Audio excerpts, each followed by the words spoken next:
នៅការថ្ងៃមុនការថ្ងៃគីអត់ទាន់បានបូនមកបាទអាចខូដ full កូដយើងយកទៅមើលទៅហើយតកតងបច្ចេក structure យើងនេះយើងរៀននេះផ្នែកខ្លះក៏បងប្អូនយើងអត់បានរៀនដែរដូច request ដូច DDO បាទដូចអត់ទាន់ដែរ configuration មួយចំនួនក៏យើងអត់ទាន់មានដែរណាតែបានមកផ្នែកណាមានន័យថាតាមបានដូចជាតកតង exception នេះនឹងយើងបានរៀនបាទណាការបង្កើតនៅ API response structure ពីខាងយើងអីយើងបានរៀនខ្លះៗហើយបាទជាមូលហេតុអីបានជាខ្ញុំត្រូវទៅបង្រៀននៅមុនដោយសារតែកន្លែងនេះសិតតែជាប្រភេទ reusable មានន័យថាវានឹងត្រូវបានប្រើប្រាស់ច្រើនកន្លែងបាទអញ្ចឹងក៏ខ្ញុំសម្រេចចិត្តដាក់ហ្នឹងទៅមកប្រើសិនបង្រៀនបងប្អូនយើងយល់ពី exception តកតងការងារ validation ទៅមកប្រើសិនទៅបាទទីទៀតដល់ DDO ដល់ mapper មានន័យថាយើងត្រូវចាប់ request ពី postman មិនធ្វើ logic ជើងហើយយើងត្រូវ respond ទៅត្រឡប់ទៅវិញយ៉ាងម៉េចហ្នឹងយើងមួយ step របស់យើងណាបាទមួយរយៈពេលយើងរៀនដូចជាដល់ទៅ4ខែបាទអញ្ចឹងយើងបុកលើ spring ហ្នឹងសិនទៅហើយយើងហ្នឹងយើងត្រូវធ្វើ pagination ដើម្បីឈានទៅដល់ការបញ្ចប់ឲ្យ spring data JDBC បាទណាចឹងតកតង Spring Data ហ្នឹងបច្ចុប្បន្នមែនតើទៅគឺវាមាន Spring Data JDBC បាទ JDBC ហើយនិង Spring Data JPA បាទណា Spring Data JPA ពេលយើងចាប់អា JDBC នេះយើងនឹងរៀនទៅដល់ Spring Data JPA ហើយ Spring Data JPA វា modern ជាងវាទំនើបជាងអញ្ចឹងណាបាទណាវាមាននៅខាងក្នុងហ្នឹងមាន lazy loading អញ្ចឹងយើងយល់អា JDBC របស់យើងហ្នឹងទៅពេលយើងរៀនទៅដល់ JVA យើងអាចងាកត្រឡប់ក្រោយមកមើល JDBC វិញគឺឃើញភាពខុសគ្នាមិនអីមិនចេះណាបាទអញ្ចឹងមក step ទៅសិនបាទ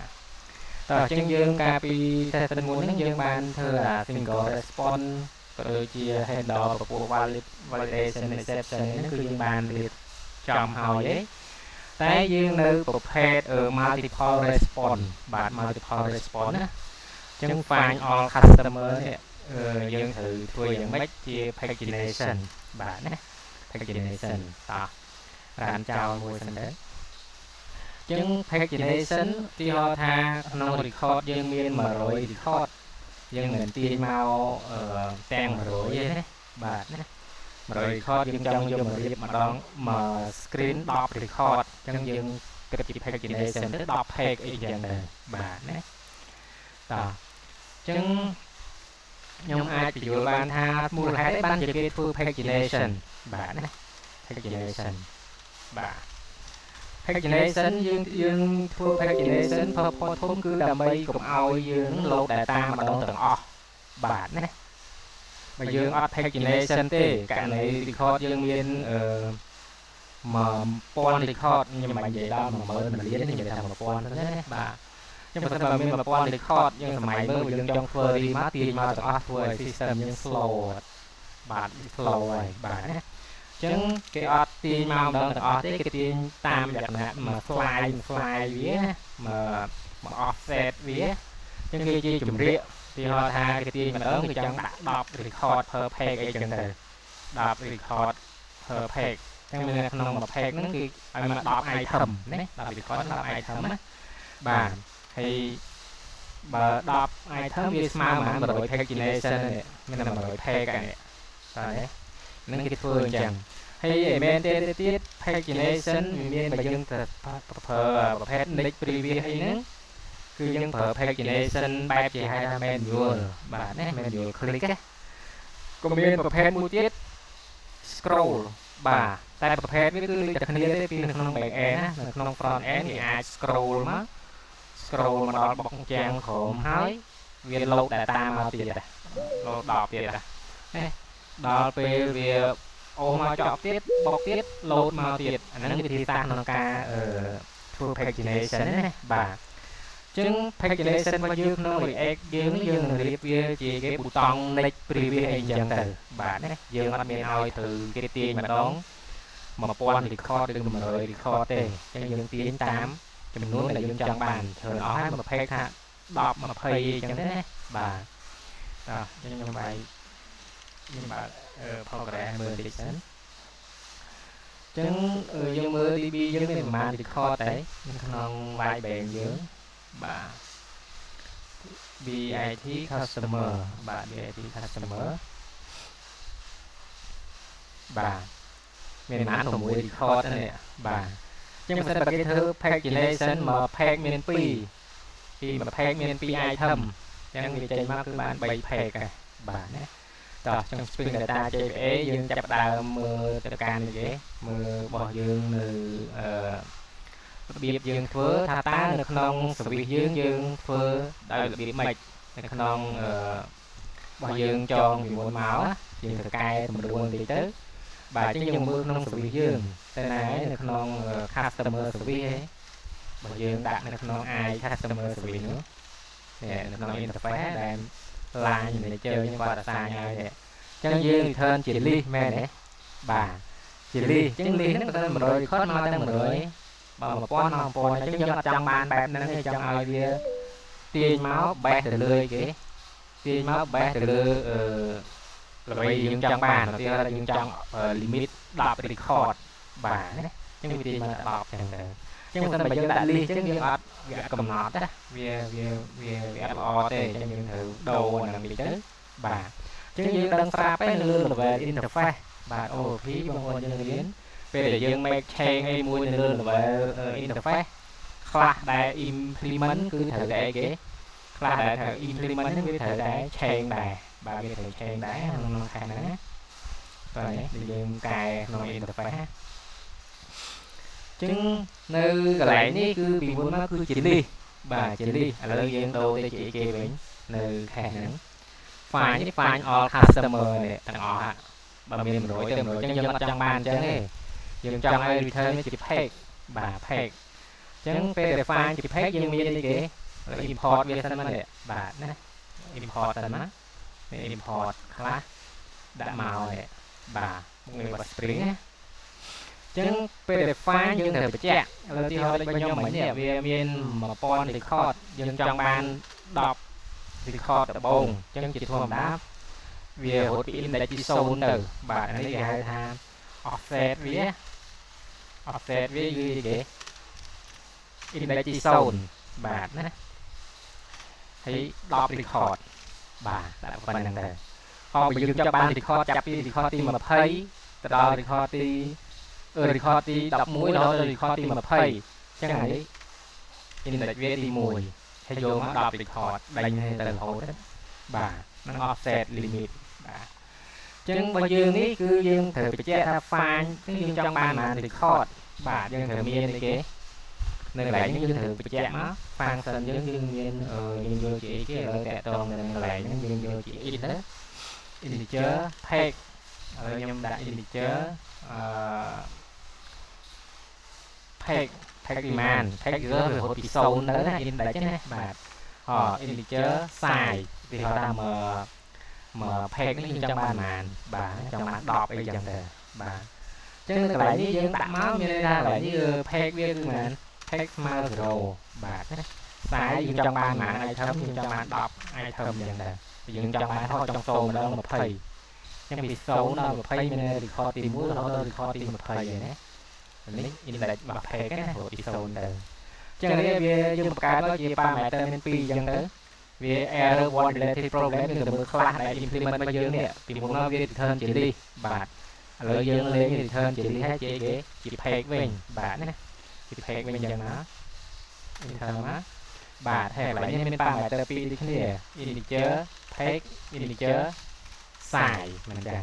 បាទណាកន្លែងនេះកុំអានយើង comment វាទុកចោលណាចាស់របស់យើងពីមុនមកយើងទៅមើលលើ controller យើងបាទណាពេលដែល find all ពីមុនមកគឺវា return ជាគេជា list ឥឡូវយើងលេងយើង response ជា entity ទៅបាទ response ជា entity នៃគេresponse នៃ entity class ធំរបស់ Java គឺ object បាទណា find all customer នេះក៏ខ្ញុំ comment ទុកចោលដែរបាទណា return ជាគេទៅណៅចោលសិនណាតាមប៉ុណ្្នឹង return ជា entity ទៅវិញណាបាទតោះខ្ញុំមើល customer service យើងនៅកន្លែងនេះមាន parameter 2មែនទេបាទណា parameter 2 ចឹងសួរថាពេលមាន parameter ចឹងយើងត្រូវការ pagination បើសិនបើយើងសរសេរ raw SQL ណាយើងស្មៃមើលបើយើងប្រើ raw SQL យើងរកដល់ select អីគេ select sky from bit customer របស់យើងបាទ where គេមែន where នេះ limit 0 10អីចឹងទៅ limit offset យើងសេ raw SQL យើងចឹងបាទអញ្ចឹងនៅក្នុង string data បាទមិនថា JDBC ឬក៏ string data JPA ទេគឺវាមាន function ឲ្យយើងណាគេហៅថា pagination ណាបាទ pagination អញ្ចឹងក្នុង case នេះយើងធ្វើម៉េចដើម្បីអាចហៅវាប្រើបាននេះ pagination នេះណា pagination ហ្នឹងចឹង string data គឺប្រវាយឲ្យយើងមួយគឺគេហៅថា pageable ហ្នឹងយើងប្រើបានទាំងលើ string data JDBC និង string data JPA បាទណាតោះចឹងនៅកន្លែង service របស់យើងបាទនេះ customer service របស់យើងណាចឹងខ្ញុំសរសេរមកគឺអីគេ pageable នេះ pageable ឃើញរបស់ string framework data បាទ pageable ខ្ញុំកែ object មួយឈ្មោះ pageable ចឹងទៅបាទណាចឹងយើងប្រើ page request ដល់អីគេបាទដល់របស់យើងនេះយើងបោះគេ page number ហើយ page size យើងចូលទៅ page number យើងគឺ page ហ្នឹងហើយ page size យើងគឺ size ហ្នឹងហើយបាទដាក់ប៉ុណ្្នឹងទៅចឹងប៉ុណ្្នឹងគឺវានឹងប្រាប់ spring យើងប្រាប់ទៅកាន់អីគេ repo របស់យើងណាថាយើងត្រូវ offset ពី index ទី0ហើយយកប្រមាណ item នេះ size ហ្នឹង item ដែលយើងចង់ទាញយកមកណាបាទបើយើងបោះនេះ0អានេះ10ខ្ញុំចេញ record ទី1ហើយ record ទី10 pageable គឺមានប៉ុណ្្នឹងបាទសួរថាបាន pageable ប៉ុណ្្នឹងហើយយើងធ្វើម៉េចទៀតចឹងពីមុនមកយើងទៅ find customer repository find all ហ្នឹងបែប return ជា list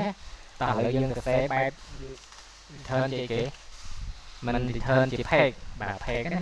ចឹង page នេះក៏ខ្លះមានស្រាប់របស់អីគេរបស់ string data ដែរបាទតែ page នៃអីគេ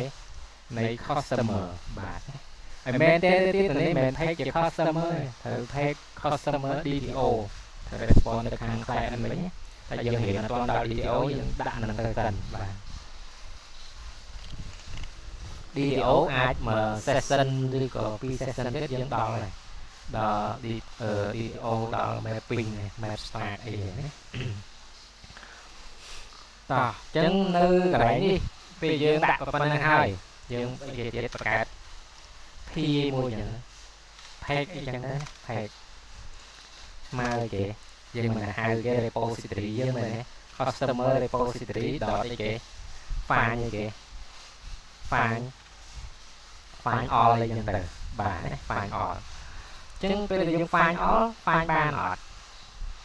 មើល find all ជា list ទៀតនេះឃើញទេចឹងយើងធ្វើមិនទេដើម្បី find លក្ខណៈជា pagination ដែលវាមានមុខងារនៅខាងក្នុងស្រាប់ណាយើងធ្វើមិនចឹងដើម្បីប្រើប្រាស់មុខងារ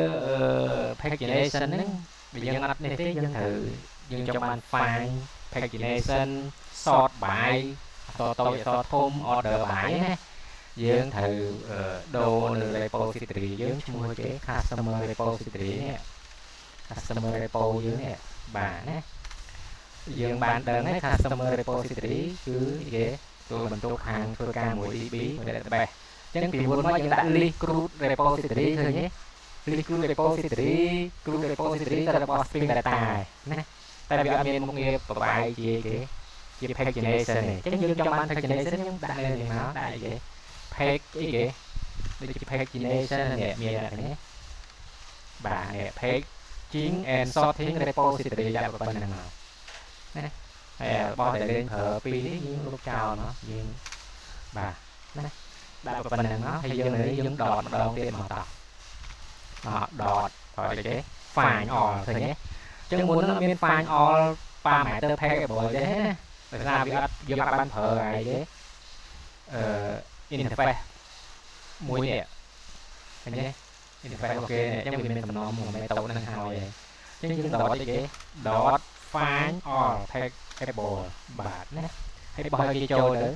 bò nè thay cái bò bao nhiêu nè đầu xì nó pha cái trâu nữa bạc nè số là bà phân hai thêm mấy tiết trên những cái hòm bạc nè variable pack is already defined mùa hai đấy ban chia trên khóm vì chuan thì nâng ở nè param bao nhiêu nè thấy nhé để những đại cái phê từ đã obj customer agent này object của customer thay agent này mỗi bay đều chuan này để chỉ bàn này tới nè bà chứ trên cái hòm mới là bị chuan bà chân ban và ban nữa để mình tham ban customer nó chia cái chia thay chỉ net nhưng thường mà chia về ban và ban hỏi về return và ban hỏi nhưng mình return được với những thay đây là hai thử thì chứ những return với drop tới bên này là return obj cái customer thay bà bây giờ cho clay tiết lúc mình cháu hạt ở đấy đặt hòm này mà chua xe đâm chua được cùng đuôi về đấy chân bây giờ dân file bad nó dân file bad ban chị kìa ban chia pagination cho controller như để thương mạch bà controller như để thương mạch chân bây giờ dân thêm thôi chân tệ tôn là tàu em mà chùm luôn cell ấy bị score lại như để thương mạch anh khai hệ gì dân đầu ngoại cái ok mình đòi cái customer repository đã thay chạy phần mùa hai đấy ban chia với affect về dương đặt packing and sorting customer phần này đặt phần năng tới anh đi vì mìnhបញ្ហា sell off score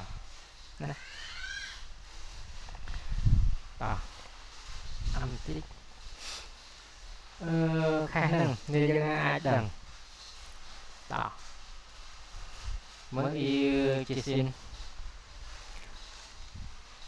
ចាំឲ្យស្ងាត់ពេកណាយើងលើស្ងាត់ណានេះបងតិចផង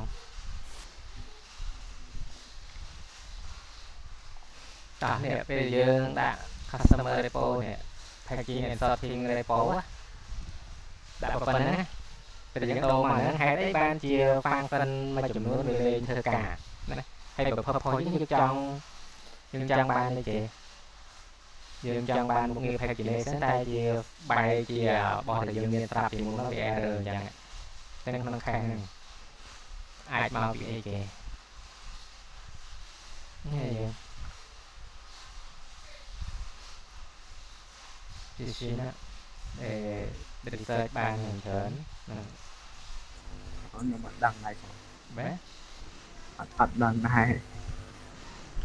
នេះយើងខ្លោយបន្តិចទៅមកស្ងាត់ពេកមេឃភ្លៀងផង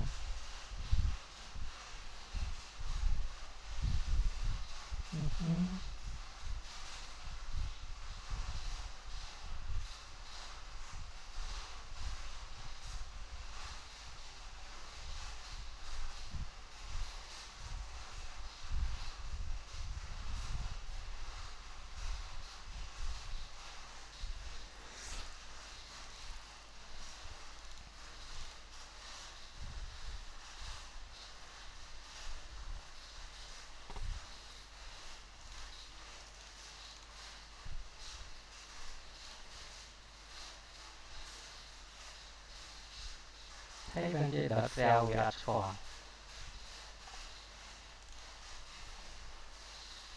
dưỡng chắc còn starter chạy ỏi cho nên mình xòa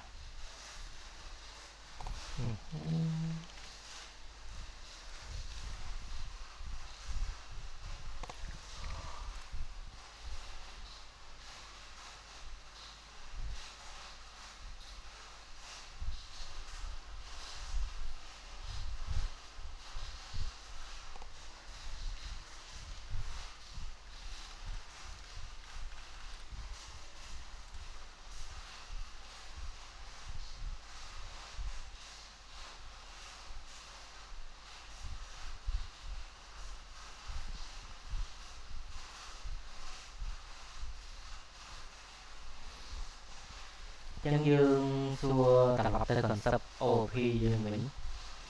in cool cao OP dương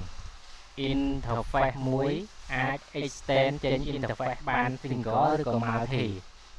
មើលនេះយើងណា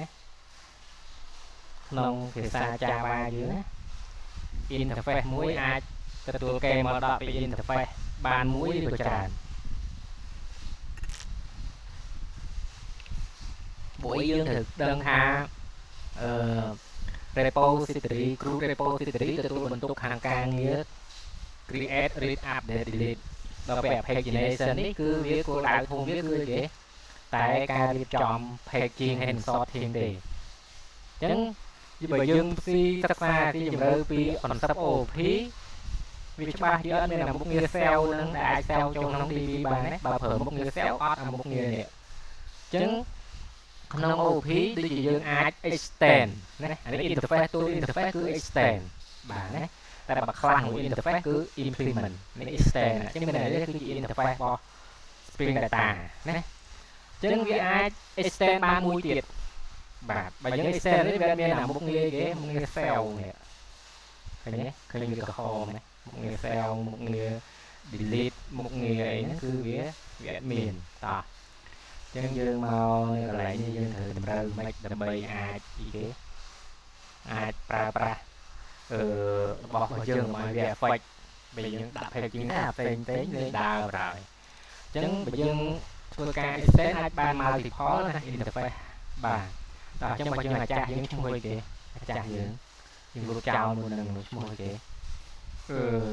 list group repository នេះ list group repository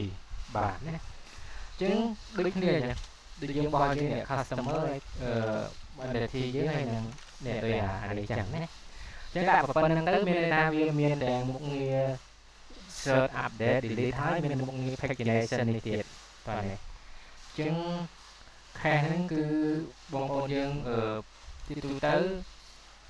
ដាក់អានេះអត់អាច paginate បានដាក់ paginate អត់អាចនេះអញ្ចឹងយើងដាក់ទាំងពីរហ្នឹងទៅណាបាទក្នុង cache ហ្នឹងណាបាទបាទនេះអញ្ចឹងពេលដាក់ចឹងហើយវាអាចស្គាល់នេះគេ cell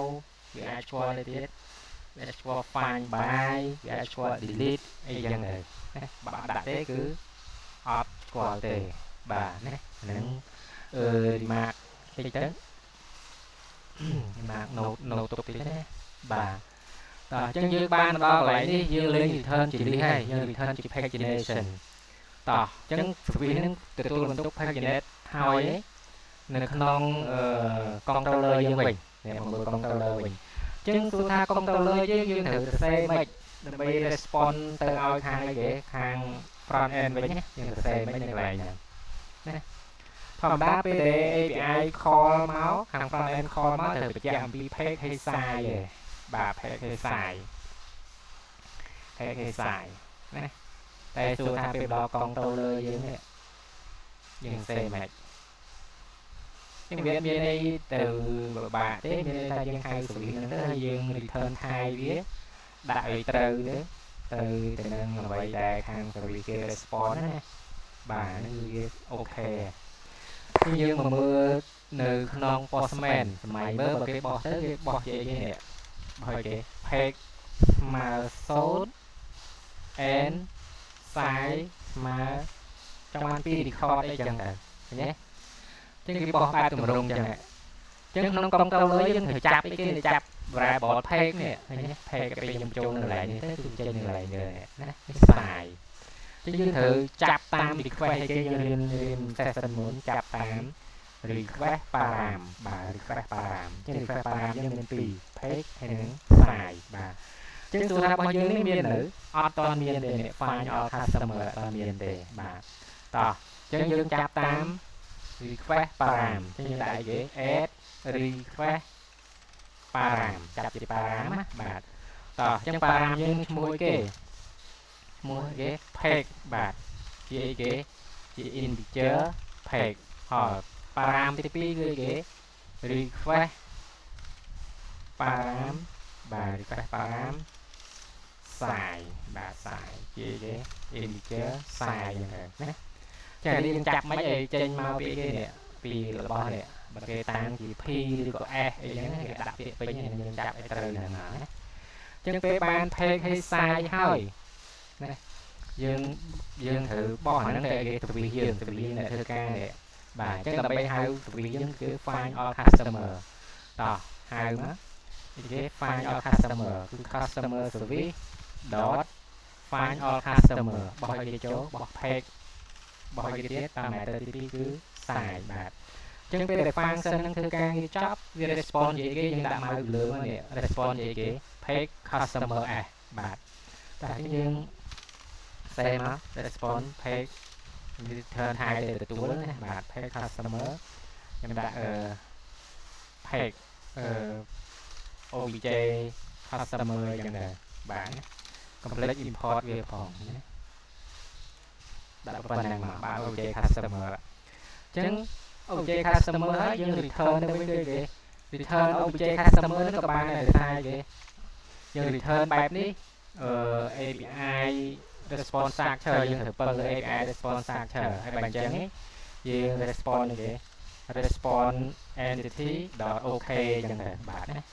.ok ហើយបោះឲ្យគេទៅបោះ object customer ហើយបោះឲ្យគេ http status .ok អញ្ចឹងទៅណាបាទខ្ញុំបោះអញ្ចឹងណាតែវាមិនមែនជាបែបប្រើទិញមិនល្អទេយើងអត់មានត្រូវទៅសរសេរអញ្ចឹងទេយើងត្រូវមាន function រួមមួយមានន័យថាយើងមានរួមហើយបានប្រមាណហើយ single យើងរួមហើយ single error រួមហើយនៅ multi ពពួក pagination អញ្ចឹងយើងត្រូវរួមបាទណាតោះអញ្ចឹងនៅកន្លែងនេះយើងអត់មានសរសេរអញ្ចឹងទេយើងត្រូវមើលក្នុង API response structure យើងបាទ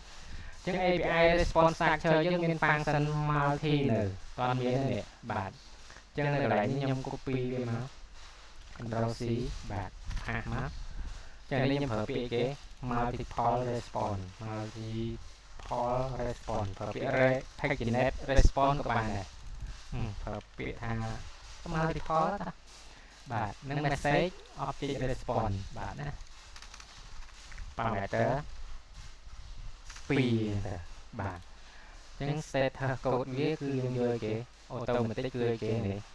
automatic គឺដឹងតែ200ឯងវាបោះត្រឡប់ទៅវិញហ្នឹង http setter dot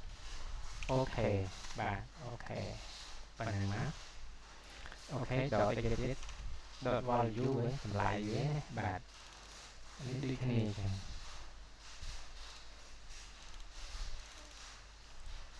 ដាក់មក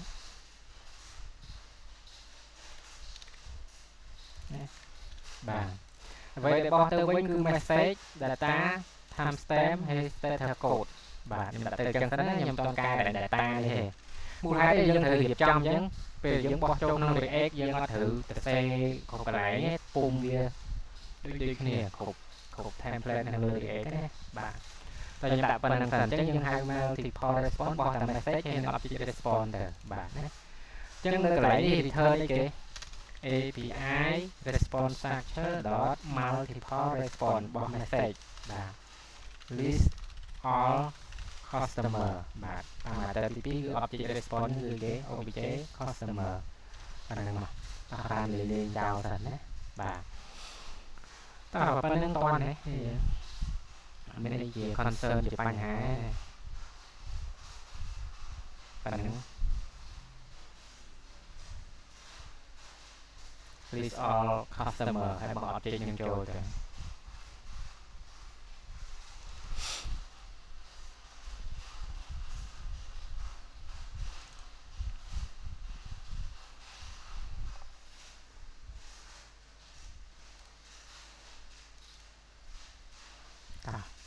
vậy má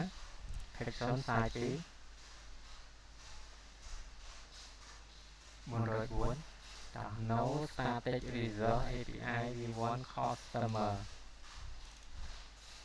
យើងបាទបកគេមួយណាមកអីណាអញ្ចឹង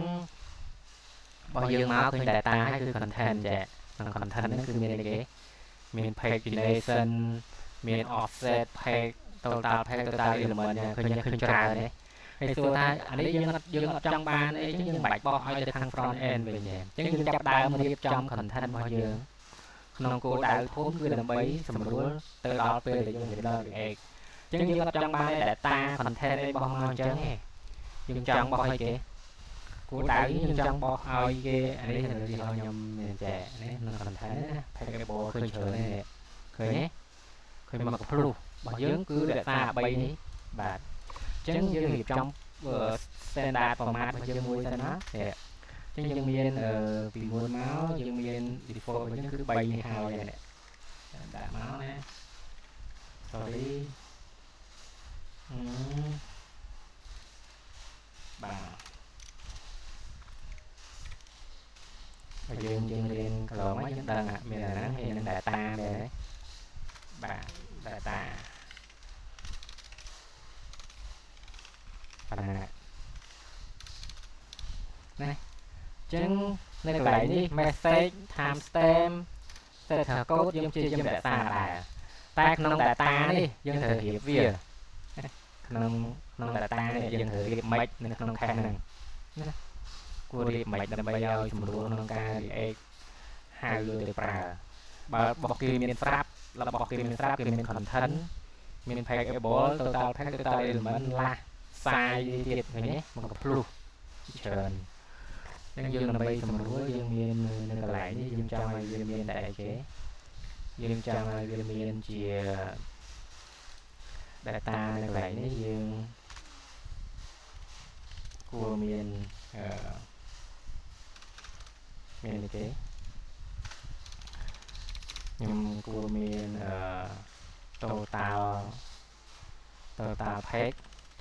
ស្របហ្មងណាបាទ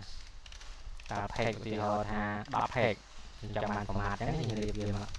ហើយយើងចង់បានលេខទៀតtotal item បាទ total item ស្របមានប្រមាណបាទ100អញ្ចឹងទៅណាបានតម្រង់ណាយើងចង់បានលេខទៀត total pack total item មូលហេតុយើងត្រូវរៀបចំអញ្ចឹងអានេះគឺគេដោយសារគេសម្រួលពេលដែលយើងទៅរៀប library លើ React total pack total item នេះប្រើពាក្យរបស់គេបាន total element មកបាន total element total pack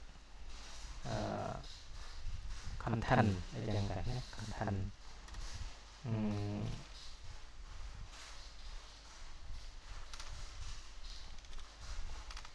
data ខាងក្នុងនឹងទៀតដែរណាប៉ុណ្្នឹងណាបាទអញ្ចឹងសួរថាយើងត្រូវរៀបចំមិននៅកន្លែងនេះក្នុងកូដយើងចង់បានតម្រងបែបហ្នឹងណាបាទហើយនេះ3ហ្នឹងគឺរក្សាដែរ data យើងនេះដាក់ទៅជាតម្រងចែកបាទតោះអញ្ចឹងយើងមកមើលនៅក្នុងកូដរបស់យើងចាប់ដើមព្យាយាមតម្រូវនៅ cache នេះបាទអញ្ចឹង data យើងអានេះគឺគេ object response បាទ object response អញ្ចឹង object response ហ្នឹងយើងត្រូវធ្វើម៉េច object response ហ្នឹងម៉ៃមើលតិចមើលថាគេម៉េចក្នុងពីកូដ Java គោលដៅយើងចង់បានអីគេនៅកន្លែងនេះគឺ3 total pack យើងអាចរក pack នឹងឃើញបានអត់ total element អាចរកបានអត់បាទតោះអញ្ចឹងយើងមាន3ណាក្នុងហ្នឹងណាបើថ្ងៃក្រោយយើងមាន current pack last pack អីទៀតយើងថែមនៅក្នុងហ្នឹងមួយគឺអូតូទៅទាំងអស់ហ្មងបាទអូតូទៅទាំងអស់ហ្មងតោះអញ្ចឹងអ្វីដែលយើងត្រូវគិតនៅកន្លែងនេះដើម្បីឲ្យវា dynamic ថ្ងៃក្រោយ object យើងនេះគឺជាអីគេ object យើងកន្លែងនេះគួរតែជាអីគេជា pack មែនទេជា pack នៃអីគេ pack នៃ object តែនេះ pack នៃ object បើ pack customer គឺ customer pack នៃ user pack នៃ bank account គឺ account នេះខ្លះធំរបស់ Java ហ្នឹងអញ្ចឹងទទួលជាអីគេជា pack ណាជា pack តោះនេះនៅកន្លែងហ្នឹងបាទអញ្ចឹងនៅកន្លែងនេះយើងអាចបង្កើត object មួយទៀតនៅខាងក្នុងហ្នឹងធម្មតាពេលដែលយើងបាន object ជា pack បែបនេះយើងអាចទាញ data ឲ្យបានមួយចំនួនណាបាទណាតោះអញ្ចឹងខ្ញុំបង្កើតអីគេទៀតនេះmap មួយទៀតបាទណា map string object ក្នុង map នេះខ្ញុំបង្កើតឈ្មោះឲ្យគេបាទនេះ pg map បាទ pg map ចេះឈ្មោះហ្នឹងណាបាទ new hash map បាទប៉ុណ្ណឹងមកបាទប៉ុណ្ណឹងមកមិនមែនរបស់យើងណាត មកមិញតោះចឹង page G ហ្នឹងគឺយើងបង្កើតលេខមួយបាទហើយយើងដាក់អីគេ page G map .put អីគេបាទ put របស់យើងមានប៉ុន្មានមិញយើងមើលនេះតម្រងរបស់យើងមានប៉ុន្មាន3ឯ total page total element data បាទណា total page បាទ total page ខ្ញុំបោះអីគេសារតិចសិនតែខ្ញុំដាក់ data នេះចូលបាទ page map.put បាទនិយាយទៀតtotal element ដាក់វាយើងមកតោះ total element បាទចូលចោលទៅpage map.put put អីគេអាទី3គឺអីគេ content នេះរបស់យើងមិញយើងមើល data ឬ content data នេះឃើញទេចឹងកុំឲ្យ data ហ្នឹងឲ្យ data ខាងនេះវាជាន់គ្នាទៀតអាក្នុងនេះយើងដូរពាក្យផ្សេងទៅណានេះដាក់ data នេះអាចនឹងយើងដាក់ថាitem s អីចឹងទៅ item s ណាitem ទៅពាក្យ item ណាដោបានទាំងអស់ចោលណាចឹងពេលយើងបាន page map ហ្នឹងហើយយើងត្រូវបោះចូលណាមិននៅកន្លែងនេះបាទនេះបោះទេ page map បាទ data យើងហ្នឹងគឺនិយាយយកពី3នេះណាបាទចឹងលេខខ្ញុំដាក់ទៅមួយៗចាំចោលទៅណានេះក៏ហមដោយសារគេពីមុនមកយើងបោះជា object response លើយើងបោះជាគេ page object ចឹងយើងមកមើល function ហ្នឹងមកនេះបាទចឹងយើងបោះទៅជាអញ្ចឹងគឺអីគេ page customer obj customer change method page object នេះមើលដាក់មិនដាក់ IVC page customer ចំមិនទៅជាអញ្ចឹងហ៎sorry មិនយើងកែទៅណា page customer ណាមិញ customer controller យើង API response របស់យើងនៅកន្លែងនេះបើយើងប្រើ page customer អញ្ចឹងគឺបានតែ customer ទេបាទណាវាអត់បានគ្រប់ប្រភេទណាតែយើង page គេអត់ជាយាមយកមក customer នៅក្នុងនេះគឺកន្លែងប្រើរួមណាសុខចិត្តទៅកែនៅខាងនោះវិញបាទចានេះ page នៃ object វិញណាសុខចិត្តទៅតម្រូវនោះវិញណាចាបាទប៉ុណ្ណឹងយើងមកតម្រូវកន្លែងនេះកន្លែងនេះយើង page customer អញ្ចឹងវាអត់ស្គាល់ចានេះយើងមានវិធីសាស្ត្រ convert វាអត់មក action ណាមានទេ change variable type to page object page object អានេះ file មកវាអត់ត្រូវ type គ្នាទេតែតម្រូវមកចេះឲ្យស្រួលមើល obj customer type to page customer ហើយតែកន្លែងនេះវាchange អត់បាន object ធំមួយដែរម្ដងទៀតខ្ញុំសាកល្បងដាក់នៅកន្លែងនេះជា page t វិញណាអត់ទេ object គួរតែដាក់ page object ទទួលបានគ្រប់ទម្រង់ណាតា page object នេះ page object យើងមកទីតាំងនេះហើយនេះទៅ convert វាណាធ្វើមិនតម្រូវឲ្យខាង customer នេះចូលក្នុង object នេះជាមានកន្លែង convert ដែរ page Java file or customer ចាប់បានចាំតិច search មើលតិចណាគោលផុសយើងគឺយើងត្រូវ convert វាយើងអត់ទៅព្យាយាមទៅកែក្នុងអីគេខ្លះ util របស់យើងទេយើងទៅកែនោះហ្នឹងយើងវាត់បានតែមួយយើង full ដៅចាំបានច្រើនបាទណាfile all វាធ្វើមិនចេះមើលខាអត់បានវាភេទខ្លះមិនចេះ file មក file បានជា customer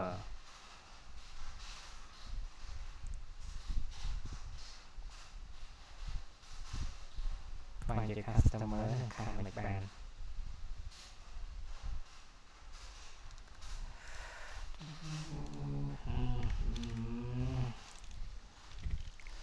យើងដឹង សាខែខាសខែគេបោះស្វីនេះជា customer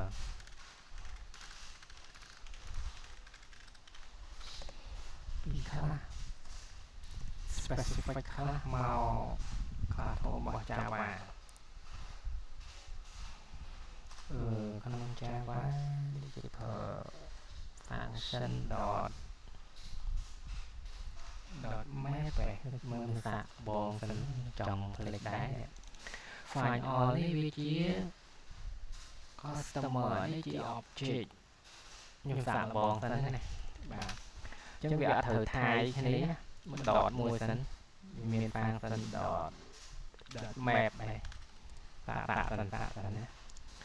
សាកមូលហេតុមូលអ្វីដែលដឹងតែ purpose ខ្ញុំគឺខ្ញុំត្រូវធ្វើម៉េចវាត្រូវថាយគ្នាថាយចូលក្នុង page object នេះ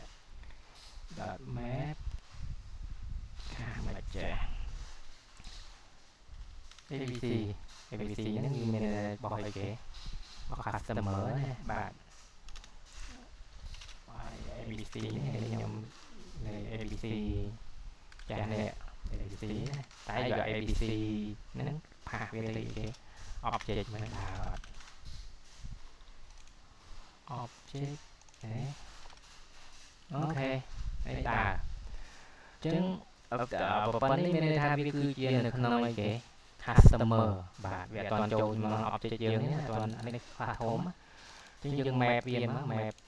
ABC នេះដាក់ចំមក C customer អញ្ចឹង customer តាក់បង map បាទយក object customer នឹង convert ទៅជា object ធំដើម្បី ABC 3មួយ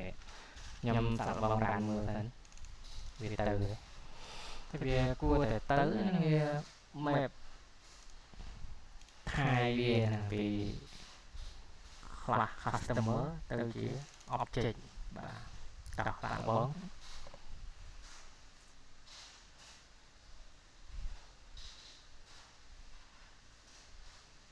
មូលហេតុវិញខ្ញុំត្រូវធ្វើអញ្ចឹងដោយសារខ្ញុំអត់ចង់មកកែនេះអត់ខ្ញុំគោលដៅខ្ញុំចង់ឲ្យ multiple response ហ្នឹងប្រើប្រាស់មិនបានតែ customer បាន whole project អាហ្នឹងគោលដៅខ្ញុំណាតោះអញ្ចឹងមកមើលនៅក្នុងរបស់យើងនេះវិញយើងចាប់ដើម find all មកមើល cortisone size 2តោះ send បាទចេញមកអត់ចេញមកឃើញទេមកនេះត្រឹមត្រូវបាទត្រឹមត្រូវអញ្ចឹងយើង data យើង access យកប៉ុណ្ណេះមកនៅពេលយើងរៀន React តែ pick up គឺប៉ុណ្ណេះtrong pagination បាទតោះយើងត្រូវធ្វើម៉េចទើបដឹងថា total page មានប្រមាណមកមិញយើងតដាក់អីគេ total page 11ហ្នឹងបាទណាចាឥឡូវនេះខ្ញុំដាក់ពាក្យ page response អីចឹងទៅ pagination response ណាបាទឈ្មោះ variable យើងណាតោះអញ្ចឹងដើម្បីរក total page យើងហៅគេ object ហ្នឹង dot អីគេ get វាគេមាន function របស់គេ get total page get total page ជា integer ណាបាទចុះ total element គឺអីគេ page response dot get អីគេ total element មាន s ណាបាទអញ្ចឹងវាជា long ណាitem content item យើងណាយើងហៅគេហ្នឹង page response dot get content នេះ get content ណាបាទណាប៉ុណ្ណឹងមកតោះ cell ដងទៀតណាពេលថ្ងៃក្រោយគេចង់មាន current previous current last next អីយើងថែមក្នុងហ្នឹងទៅណាយើងអត់មានទៅកែតាមគេតាមកុងតូលឺតាម CV តាមអីទេណាមកកែតែប៉ុណ្ណេះក្នុងចន្លោះហ្នឹងតែក្នុងការងារទទួលបន្ទុកខាង pagination តោះខ្ញុំ request តែម្ដងទៀតពងមកនេះឃើញទេ total page ប៉ុន្មាន3ដោយសារគេ record យើងមានប៉ុន្មាន6មែនទេ total element 6 page 3ដោយសារគេ item យើងផ្សាយ2ចុះបើសិនបើខ្ញុំចង់បានទំព័រ6បើខ្ញុំចង់បានទំព័រ6ចេញមកបានប៉ុន្មាន total page គឺតែ1តែមើលណាឃើញទេតែ1យើងសូមមក6អញ្ចឹង record ទាំង6មកទាំងអស់នេះបាទណាមកអត់តែខ្ញុំចង់បានមួយហ្នឹងមកដល់ item នេះបាទ អាហ្នឹងគឺយើង custom ខ្លួនយើងហើយនេះពេលយើងចងចាំពេលយើងដល់ React ត្រូវមកបណ្ឌិតមើលរបស់យើងវិញយើងអាចប្រើរបស់គេយើងមក custom response របស់យើងអញ្ចឹង Spring Data JDBC យើងចេះទាំង insert cell update delete list ជាគេ pagination ហើយបាទចុះបើសិនបងប្អូនយើងចង់ search ឥឡូវខ្ញុំចង់រកតែជួនឈ្មោះតុលា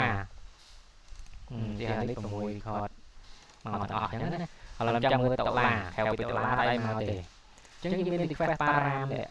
បាទ request param add មួយទៀតមកយើងដាក់ថាគេ customer name អីចឹងទៅអញ្ចឹងពេលដែលយើងបង្កើត param ហ្នឹងមិននៅក្នុង code យើងនេះត្រូវថែមចឹងដែរណាថែមក្នុង controller បាទណា controller នេះ request param ចុះបើសិនបើយើងមាន field ព័ត៌មានរបស់តែជនមានព័ត៌មាន10 field យើងចង់ search 4-5 field អញ្ចឹងអាមុខងារ search មុខងារអីហ្នឹងគេហៅថាយើងសរសេរបែបជារបស់យើងអញ្ចឹងមាន if else ក្នុងហ្នឹងច្រើនពេលដែលយើងទៅ advanced ទៅមុខទីទៀតទៅជ្រៅទៅបងប្អូនយើងអាចទៅ research គេហៅថា JPA specification បាទណាគេប្រើ JPA specification ឲ្យ research បែបទៅលើ field ដែលគេ passing មកអានេះយើង advanced តិចណាអញ្ចឹង currently បច្ចុប្បន្នគឺយើងត្រូវអីគេត្រូវចេះ search manual research នេះសិន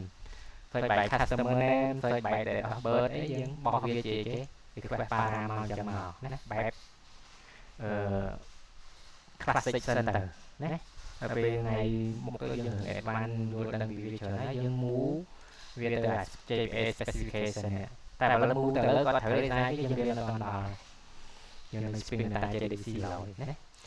តែចានេះកូដនេះលោកចោលហ្មងអត់ប្រើឲ្យប្របាក់ថ្ងៃក្រោយណាហើយនេះបានសម្រាប់តោះអញ្ចឹងយើងសួរបងប្អូនយើងមានអីសួរបើអត់មានអីសួរខ្ញុំសួរវិញណែសួរវិញណាបើសិនបើមាន 1000 record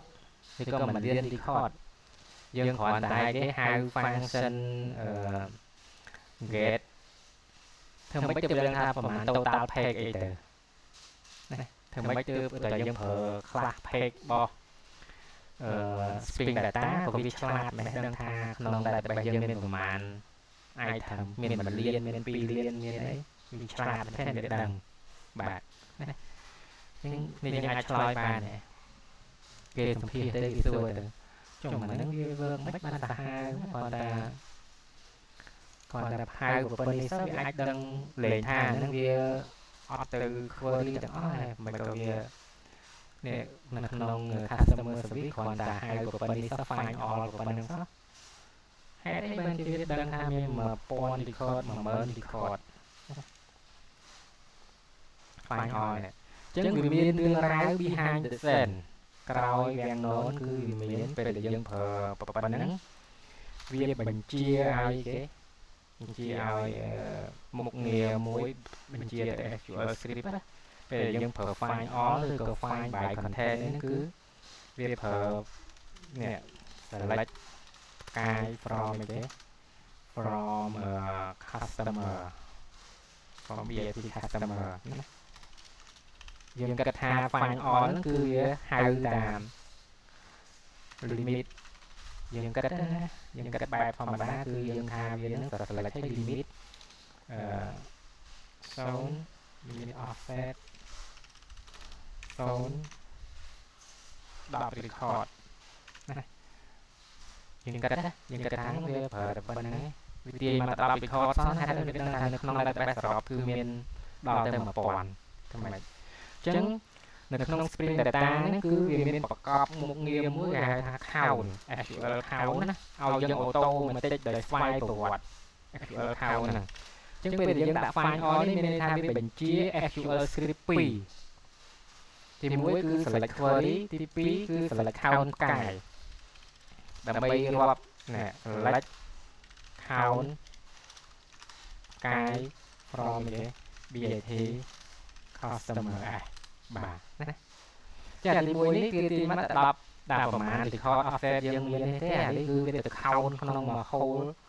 table ហ្នឹងហ្មងគឺមានប្រមាណ record បើវាមាន 1000 គឺ respond ឲ្យ 1000 តែនេះគឺ behind the scene របស់ Spring Data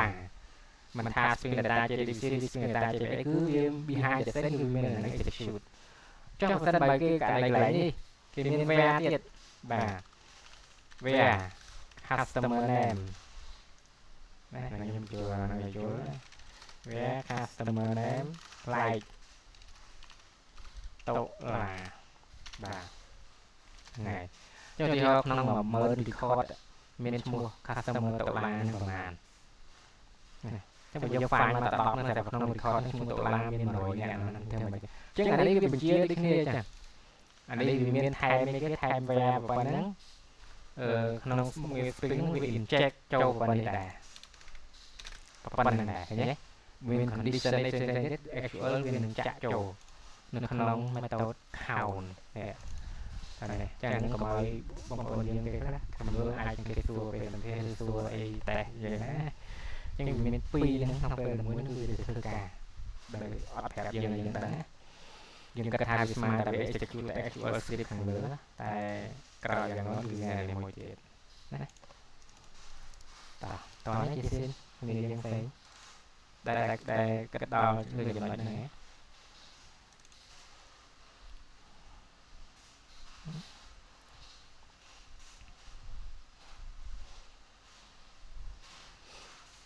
đây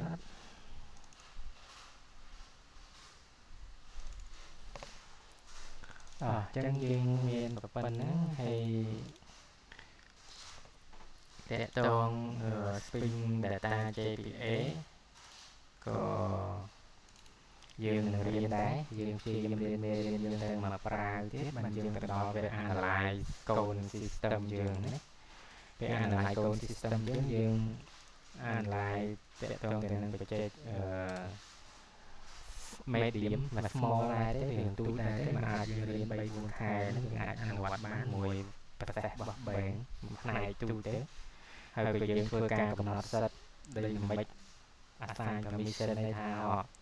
hàng user để mình đôi chỉ Taylor bài là có là mình phải thuê kê họ